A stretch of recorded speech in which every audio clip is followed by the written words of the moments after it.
Colossenses capítulo 3, versículo de número 1 em diante.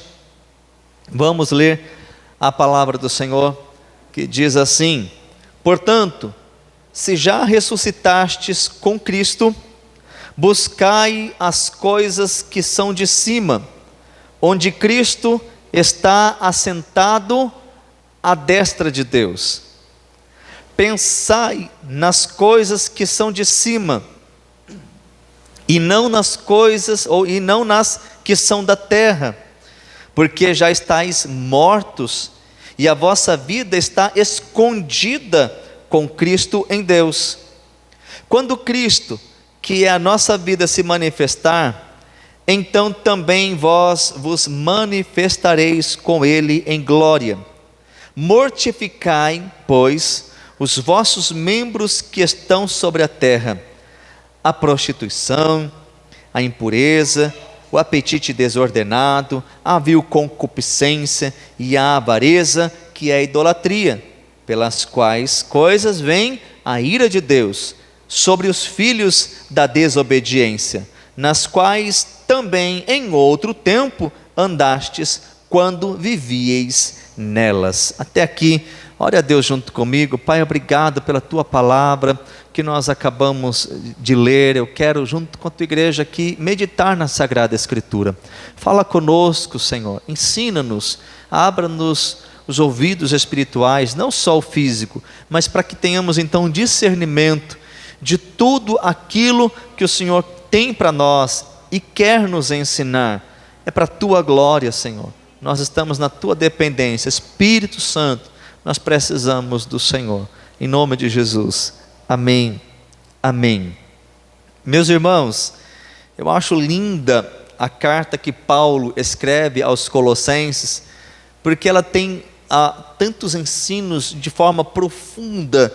Ela é uma carta pequena, mas abrange muitos ensinos em relação às verdades espirituais de Deus. E eu não sei se você já pôde notar, na medida em que você vai lendo, uma ênfase constante por parte de Paulo, que escreveu esta carta, no que diz respeito à plenitude, à totalidade, porque ele constantemente usa essa palavra tudo, todo, de forma plena, total, né? Se você tomar uma oportunidade para ler, em todo tempo esta palavra todo, toda, cheio, aparece em cada um dos capítulos, nos versículos que temos constantemente, toda, todo, constantemente esta ênfase.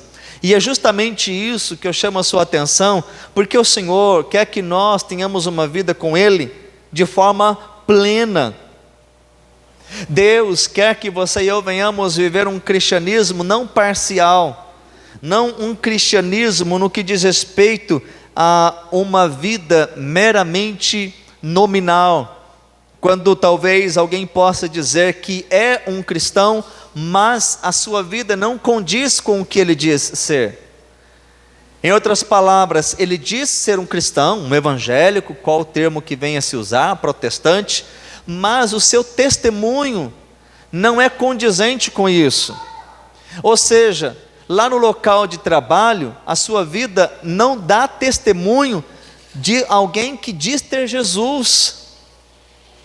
Lá na sua casa, lá na sua vizinhança, o seu comportamento, a sua postura não é de alguém que verdadeiramente tem Jesus, né? Aqueles que têm a sua vida acadêmica, na universidade, na escola, com atitudes que não dão testemunhos de alguém que diz ser luz ou ser sal. E aí talvez venhamos então perguntar: é esta a vida cristã que Deus quer que você e eu tenhamos? Entendo eu ser unânime a resposta que não. Não há alguém aqui que penso eu que vai discordar de que Deus quer ter você e eu por inteiro, todo o ser. Ou seja, Deus não quer que a minha vida cristã seja parcialmente dele, seja totalmente dele, plenamente dele. O que é pleno? É completo, todo, cheio. Deus não quer que o nosso cristianismo seja como aqueles que vêm e fiquem como está. Venha como está, mas à medida que nós temos um encontro com Deus, se isso ocorreu de fato, nós somos então transformados. Deus não espera que você seja transformado para vir. Venha, mergulhado no pecado, numa vida promíscua. É lindo quando Paulo, por exemplo, se dirige à cidade de Corinto e ele escreve 2 cartas a elas, à cidade. Nós temos 2 cartas, há uma terceira que se perdeu e nós sabemos o que tinha lá, e porque talvez não era do propósito de Deus, entendo eu. Mas a cidade de Corinto era uma cidade complicada. Paulo teve muitas dificuldades com os cristãos de Corinto.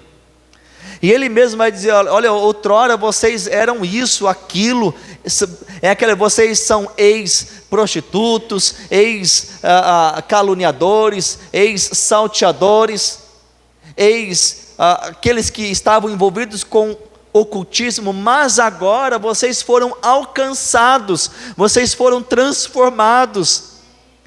É por isso que ele diz aos santos em Corinto. Por que aos santos? Porque aquele que está em Cristo torna-se santo, porque sem a santificação ninguém verá o Senhor.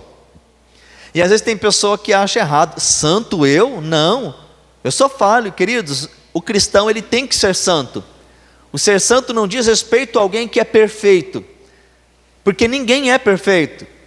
Se santificação ou ser santo estivesse associado a ser perfeito, Deus jamais requereria isso de nós. Porque Deus diz: sede santo, assim como eu, vosso Deus, sou. Vamos recordar a palavra de Deus? A palavra de Deus diz o seguinte, acerca do povo dele, nós, você e eu: sede santo, porque eu, vosso Deus, sou santo. A palavra santo, ela é a mesma palavra para consagrado. A palavra santo é a mesma palavra para separado. O seu sentido do original diz respeito a isso. Quando Deus fala, por exemplo, separa o primogênito para mim, da primeira criação dos animais, é para separar, santifica, consagra, é meu. Em outras palavras, nós somos separados para Deus. Quando Deus fala: eu escolhi vocês para que vocês sejam diferentes de todo o resto, porque vocês são meu, povo peculiar, nação santa, povo escolhido. E aí, o que eu quero dizer com tudo isso? Desta ênfase constante no na carta aos Colossenses, do todo, do tudo. Como é então a minha vida ser toda do Senhor? Como que a minha caminhada cristã deve refletir esta verdade de um cristianismo autêntico, onde a minha vida verdadeiramente pertence a Ele? E nós vemos claramente nos versos que lemos algumas lições sobre essa verdade que eu quero compartilhar ao seu coração, para que nela, refletindo e colocando isso em prática, a minha e a sua vida não venha a ser parcialmente do Senhor, mas totalmente de Jesus. Amém, irmãos? Em primeiro lugar, o texto no verso 1 nos ensina que nós devemos buscar as coisas que são de cima. O texto diz no verso 1: portanto, se já ressuscitastes com Cristo, buscai as coisas que são de cima, onde Cristo está assentado à destra de Deus. Os valores daqueles que pertencem ao Senhor são diferentes dos do mundo. Os valores do mundo caminham na contramão dos valores de Deus. Eu estou no mundo, mas não sou do mundo. Nós estamos nesse mundo caído, corrompido, tenebroso, cheio de pecado, de corrupção, mas embora estando nele, não pertencemos a ele. Deus não está falando para você e para mim que nós vamos estar enclausurados, trancafiados num quarto, sem contato com a sociedade. Não é isto que o Senhor ensina para nós. Até porque a ideia é de ser luz em meio às trevas, ao mundo caído. Então nós vamos estar lá, mas não somos de lá, é diferente. Deus nos tira do mundo, mas nos envia para o mundo novamente, porém pertencendo a Ele. Amém, queridos? E a ideia do texto, já ressuscitastes com Cristo. Mas pastor, eu não morri, como que eu ressuscitei? O batismo, que inclusive ocorrerá domingo, tem justamente esta simbologia do sepultamento. Romanos capítulo 6 vai dizer que nós fomos sepultados juntamente com Ele pelo batismo. Quando nós temos o ato simbólico do batismo, que é o ato de mergulhar, o batismo por imersão, em que a pessoa é totalmente submersa, ela está como que no ato simbólico de sepultando a sua velha vida, e ela ressurge, ela levanta numa simbologia dessa novidade de Cristo, porque ela foi transformada, ela foi alcançada. Esta é justamente a verdade deste texto, quanto a se já ressuscitastes com Cristo, ou seja, você agora é diferente, os seus valores não são como os do mundo, e eu não tenho como ser um cristão parcial, se eu quero me associar com as coisas do mundo, mas essa parte eu não quero, de modo que eu vou lidar em relação às coisas de Deus com aquilo que me é conveniente. Não, isso é bom, eu quero, não, isso exige demais, eu não quero. Não é parcial, é pleno, é total. É por isso que diz o texto, buscai, ou seja, o que diz respeito a buscar, aquilo que é prioridade. O que diz Mateus capítulo 6, o verso 33, buscai em primeiro lugar o reino de Deus e a sua justiça, e todas essas coisas serão acrescentadas. Que coisas? Essas que vinham ali atrás, nos versos anteriores, em relação às necessidades básicas da vida. Deus vai cuidar, mas que o Senhor seja a sua prioridade. Buscai as coisas que são de cima. Por que as que são de cima? Inclusive o texto continua, onde Cristo está sentado à destra de Deus. Valores, governo, soberania de Deus. Nós agora há pouco falávamos de situações que ocorrem na vida e que nem sempre será como nós queremos, mas Deus não deixa de ser Deus. Ele não nos abandonou, Ele não se esqueceu de nós, Ele continua assim sentado no seu alto e sublime trono, mas não como alguém que deu corda no mundo e soltou para ver onde vai, e sabe lá onde vai parar. Não, Ele continua regendo, governando de forma absoluta. Ele é Senhor, Ele é Deus, Ele está no controle de todas as coisas. Quando Maria e Marta pedem para que Jesus vá ao seu encontro, para que cure Lázaro, que estava enfermo de uma doença mortal, e Jesus diz a Bíblia que intencionalmente ele permanece lá, e quando ele chega lá, Lázaro estava sepultado há 4 dias. Jesus não perdeu o controle, porque no próprio Evangelho de João, há uma cura que Jesus ordena à distância. Um pai que viaja para ir ao encontro de Jesus para a cura do seu filho, e quando aquele homem se depara com Jesus e pede para que Jesus vá ao seu encontro, ele diz: não, pode ir, seu filho já está curado. E à medida que o pai volta, os seus servos estão vindo ao encontro, ele diz: olha, seu filho já está bom. A que horas aconteceu isso? A tal horário. E logo ele remonta ao mesmo momento em que Jesus disse: seu filho já está curado. Jesus poderia ter feito isso com Lázaro, mas ele não quis, porque o que estava por vir era ainda maior. Por quê, queridos? Deus está no controle. Buscai, diz o texto, o que é prioridade. Às vezes nós corremos de um lado, corremos de outro, e vamos ignorando. A gente só lembra de buscar Deus quando os problemas vêm, como falamos no domingo. E não é errado, mas como eu já nasci de novo, como eu já estou numa nova vida, no que diz respeito a essa totalidade que Deus requer, e para que eu possa então desfrutar de tudo que Deus tem, busque, queridos. Em segundo lugar, o texto no verso de número 2 vai dizer: pensai nas coisas que são de cima, e não nas que são da terra. Isto traz para nós, queridos, o entendimento de uma vida constante na presença de Deus. Eu falava para os alunos do batismo ontem, que nós temos 3 inimigos, que era a nossa última aula, e que vai tentar nos impedir de viver uma vida com Deus, plena. O mundo, que diz respeito ao sistema caído, corrompido, pecaminoso. Falamos sobre o adversário da nossa alma, que é o diabo, é o nosso segundo inimigo aí. E o pior de todos, o eu, a carne. Porque se tem alguém que pode impedir você e eu de vivermos o milagre, as bênçãos sobrenatural de Deus, esse alguém não é o mundo, por mais tentador que seja. Esse alguém não é o diabo, por mais persuasivo que seja, que dia e noite tenta contra as nossas vidas. Esse alguém somos você e eu, nós, o eu. O diabo não força você, ele arma ciladas, ele coloca armadilhas, ele promove momentos, situações para tentar você, mas o executar, o dizer sim, somos nós. Nós é quem somos os maiores culpados de não vivermos o sobrenatural de Deus, de não vivermos as bênçãos de Deus. E como é que nós vamos vencer isso, queridos? É alimentando diariamente com coisas mundanas? Não. Porque se a Bíblia diz que a boca fala do que o coração está cheio, o que é que eu estou me alimentando? Se a minha vida diariamente ela é preenchida com situações ilícitas, eu vivo assistindo Big Brother ou qualquer outro conteúdo que não agrega em nada no que diz respeito aos valores de Deus, a minha mente que diariamente absorve, você queira ou não, inúmeras coisas, o que é que eu estou alimentando? O que é que eu estou pondo sobre mim? O que é que eu estou despejando? Porque eu vou jorrar aquilo que me foi colocado. Sim ou não? Amém, irmãos? É isso que nós precisamos entender.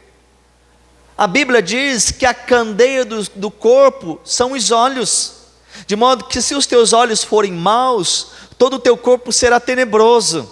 Ou seja, como eu enxergo a vida, como eu contemplo, tanto como eu vejo, o que eu permito que adentre os meus olhos, me contamina ou me abençoa. Se os teus olhos forem luz, então em grande luz você vai estar. Amém, irmãos? É por isso que Paulo vai dizer aos Filipenses, se há algum louvor, alguma virtude, em outras palavras, se há algo que agrega valor, se há algo de bom, nisto pensai, seja isto que ocupe o vosso pensamento. Em outras palavras, memorize a Sagrada Escritura, ouça louvores. Tem cristão, gente, ouvindo música profana, degradada, totalmente, promíscua, com letras ilícitas, com conteúdos totalmente indecentes. Ou seja, o que você está fazendo? Você está alimentando. A pessoa, ela liga lá o programa, só daqueles programas de sensacionalismo, de terror, né? Não é um filme de terror, mas é um terror. Mãe mata o filho, filho mata a mãe. Como diz, se espremer a televisão ou rádio, sai até sangue, né? É só tragédia. Criança é violenta, é só tragédia.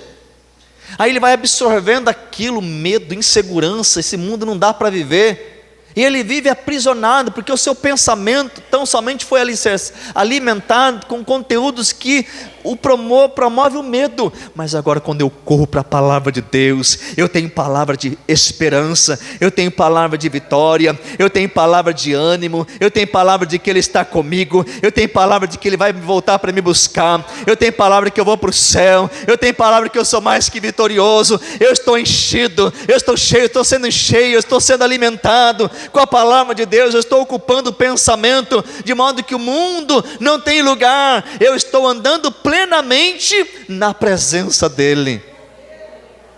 Aí quando você abre a boca, é só coisa boa que sai. Eu me lembro de David Wilkerson, um grande evangelista, um homem de Deus, pregador de avivamento. Foi ele quem escreveu o livro Entre a Cruz e o Punhal, um antigo livro, trabalhou com gangues lá em Nova York.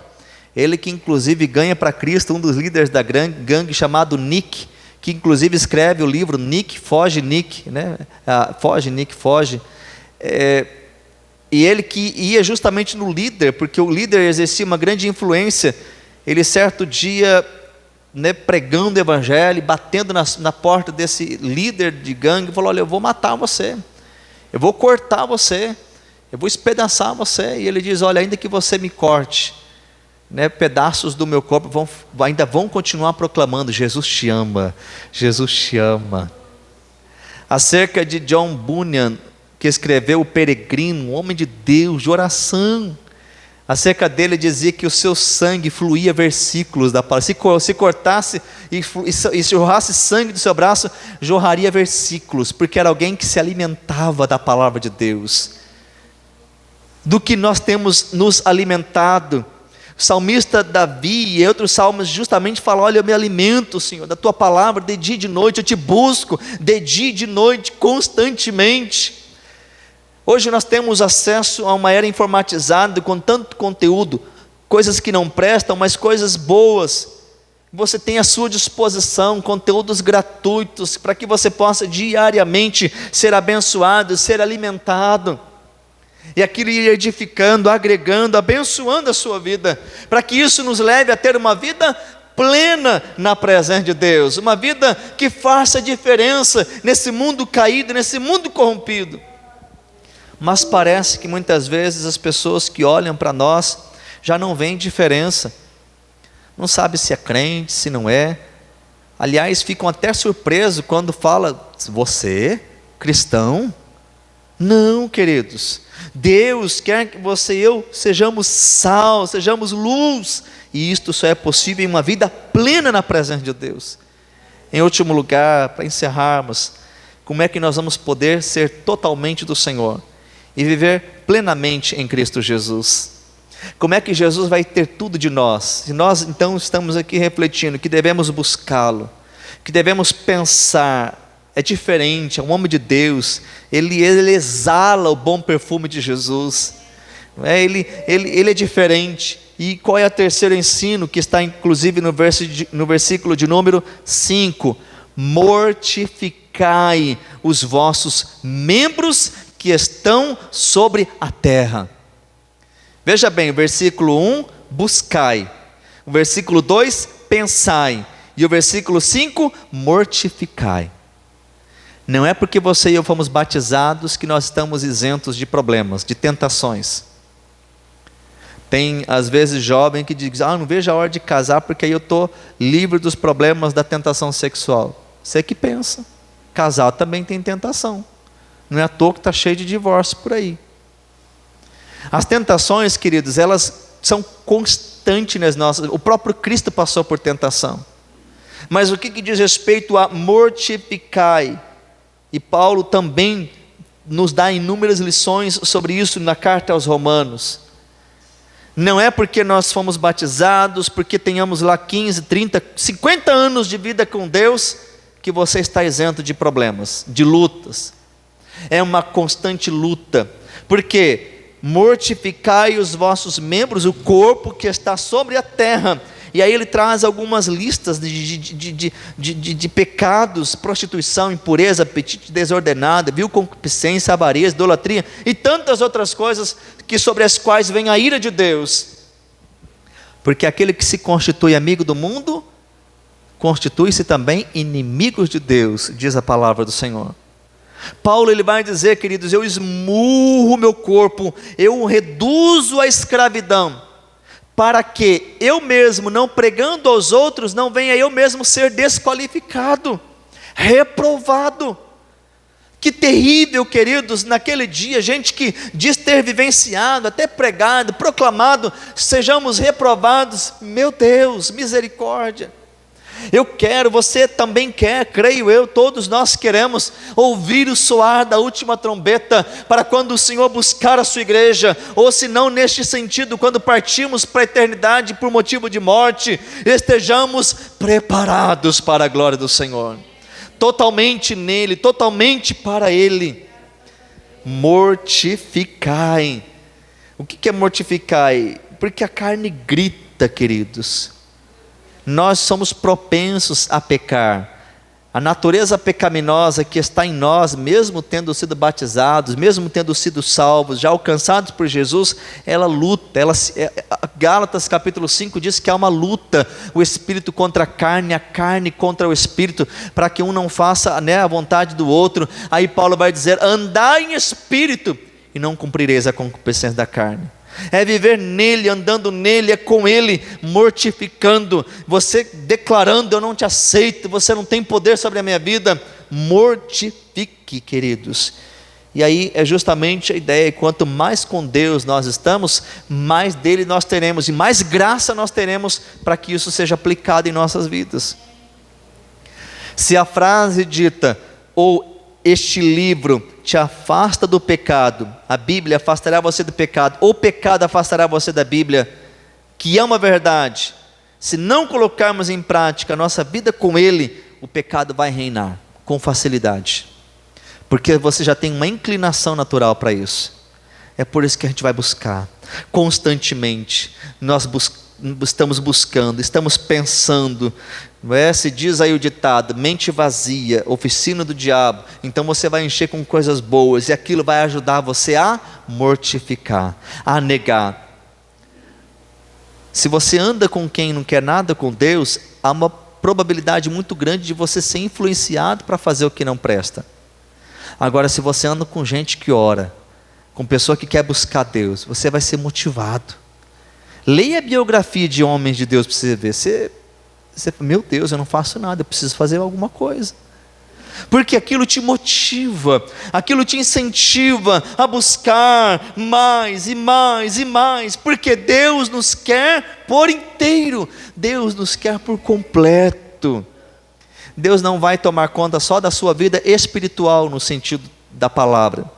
Deus quer tomar conta do seu casamento, Deus quer tomar conta da sua vida social, da sua vida conjugal, do seu namoro, da sua vida profissional, das suas finanças. Deus não é Deus só de uma área da minha vida, Ele deve ser Senhor e reinar plenamente. Deixa eu dizer algo para o seu coração: isso não é ruim para você, isso é bênção para a sua vida, porque quando o Senhor reina, é Ele quem vai conduzindo, Ele quem vai direcionando, ou seja, certamente os resultados serão sempre os melhores. Anda com Ele, se entregue por inteiro. Se há nesta noite entre nós alguém que tem alguma área da vida ali que você não quer que o Senhor ponha a mão, em nome de Jesus, que a sua decisão hoje seja para que ela realmente corresponda a uma vida totalmente do Senhor. Deus não quer você pela metade, parcialmente. O Espírito Santo não quer dividir você. Ele não habita em casa impura. Ele é santo. Como que a gente quer viver uma vida no mundo e querer que o Espírito Santo habite em nós? Não dá. Se você não aceita isso, como é que o Senhor vai aceitar? Como assim, pastor? Eu já usei essa expressão em outro momento. Se você foi ontem lá na loja e comprou um aparelho celular novo, que seja esse o exemplo, que você estava precisando, e você foi lá, transportou os seus dados, seu aparelho anterior não estava legal, agora você tem um aparelho bom, e você já começou a usar, tirar foto, né, fazer conteúdos, né, de rede social, tudo coisa boa de Deus. Aí de repente, amanhã bate lá na sua porta o vendedor, e ele diga: olha, você não dá o seu celular um pouco para mim? Mas como assim? Eu vou levar... daqui 2 dias eu te trago. Não, mas como assim? Não, eu só quero que você me dê, depois eu trago de volta. Aí o que você vai falar? Não, é meu, não vou, tá? Eu comprei, e de fato é seu. Você não roubou, você não pegou, você pagou. O celular é seu. Se Cristo, a quem declaramos ter entregue a vida para Ele, e a Bíblia diz que Ele nos comprou com um precioso sangue, não com ouro, com prata, é dele. Por que a gente vai querer ficar tomando emprestado, se a vida de verdade é dele? Você não vai aceitar que a pessoa pegue o celular, é seu, você comprou. Porque Cristo vai ficar dividindo você e eu com aquilo que não provém dele? O Espírito Santo tem ciúmes. Ele quer que você e eu venhamos uma vida plena, totalmente dele. Busque, querido, as coisas do alto. Pense nas coisas do alto, mortifique a sua carne e seja um homem, uma mulher de Deus que faça a diferença para a glória do Senhor. Você pode se colocar na presença de Deus? Eu quero orar com você em nome de Jesus. Eu sei, querido, existem as lutas. Diariamente somos bombardeados por coisas que nos impedem de fazer a vontade de Deus. Muitas coisas vão tomar o lugar de Deus para que não venhamos buscar o Senhor.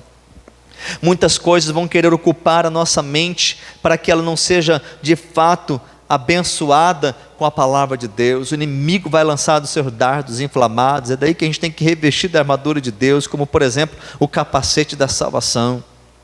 E a carne vai gritar para que você não ore, para que você não leia a Bíblia, para que você não congregue, para que você não viva na presença de Deus. E é o eu seu quem vai poder viver ou não a vontade de Deus. Pastor não vai ser o culpado, a esposa, a mãe, o pai, o filho, o irmão, o vizinho, o colega. É você quem tem que tomar a decisão. Se você quer viver totalmente ou parcialmente. Mas pastor, não tem como eu viver mais ou menos assim?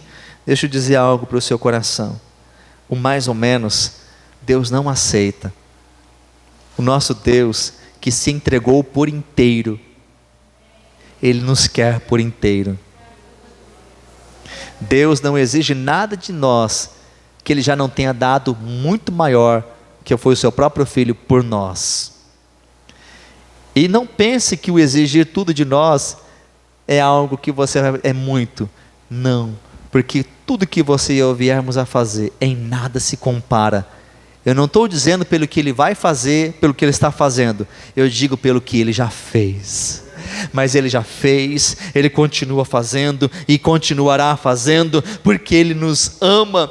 Então me dedicar a Ele por inteiro não é em nenhum momento como que um sacrifício no que diz respeito comparado ao que Ele já fez. Pelo contrário, é bênção para a minha vida. Porque Deus não quer te dar metade do céu. Deus não quer que você viva metade das suas promessas. Para Deus é sim, sim, não, não. Aquele que é sujo, suje-se mais ainda. Não se preocupa não, você não quer ver com Deus? Então viva, porque o máximo que você pode aproveitar de bom, entre aspas, nesta vida, está aqui. Mas se você é limpo, limpe-se mais ainda. E certamente isso resultará em grandes bênçãos para todos nós. Eu quero orar com a igreja, em nome de Jesus. Quero orar com cada um de vocês. Deus quer, queridos, eu sei, a luta é grande, as tentações, a peleja, a batalha, mas que nesta noite o Espírito Santo venha promover em nós esta obra de nos dedicarmos completamente, inteiramente no Senhor, em que Ele venha reinar não em partes, mas em totalidade, em tudo que somos, temos, porque certamente sempre terá como maior e melhor o resultado, quando assim Deus reina sobre nós. Pai, nós nos colocamos em oração na Tua presença. Obrigado, meu Deus, pela Tua palavra, porque eu sei que tudo isso o Senhor tem para nós é o melhor. Deus, nós queremos desfrutar do melhor, nós queremos viver o melhor, nós queremos andar com o Senhor, nós queremos desfrutar de tudo aquilo que o Senhor tem, principalmente do céu, a morada dos salvos, que um dia o Senhor há de nos conceder. Mas esta vida que um dia viveremos tem já como consequência a vida que levamos aqui. Então Deus, dá-nos a graça de não vivermos parcialmente, mas totalmente para o Senhor. Se existe alguma área da nossa vida, Pai, que está gritando para nos afastar de Ti, Senhor, que ela seja calada agora, que ela seja repreendida agora, que toda artimanha de Satanás, que todo o sistema caído que nos chama para uma vida distante do Senhor, meu Deus, faça-nos surdos para tudo isso, mas abertos os ouvidos para a Tua voz, para a voz do Teu Espírito, para por Ti, ó Deus, sermos guiados e conduzidos numa vida plena, numa vida abundante no Senhor, para o Senhor, com o Senhor, e desfrutando de tudo aquilo que o Senhor tem. Vai operando, Espírito Santo, faz esta obra em nós. A Tua palavra que é viva, que é libertadora, que transforma, faz esta obra em nós. Aqueles que posteriormente poderão ter acesso a esta mensagem, fala, Espírito Santo, ó Deus, glorifica o Teu nome, exalta o Teu nome, tudo é para a Tua glória, tudo é para o Teu louvor. Pois assim estamos orando, Senhor, crendo, glorificando o Teu nome, crendo que o Senhor tem falado e a Tua palavra é verdadeira sobre nós, para a Tua glória, Pai. Nós oramos, crendo, gratos ao Senhor, em nome de Jesus, amém, amém, queridos, amém. Você pode aplaudir o nome do Senhor, aleluia, graças a Deus, bem forte, porque Ele é digno.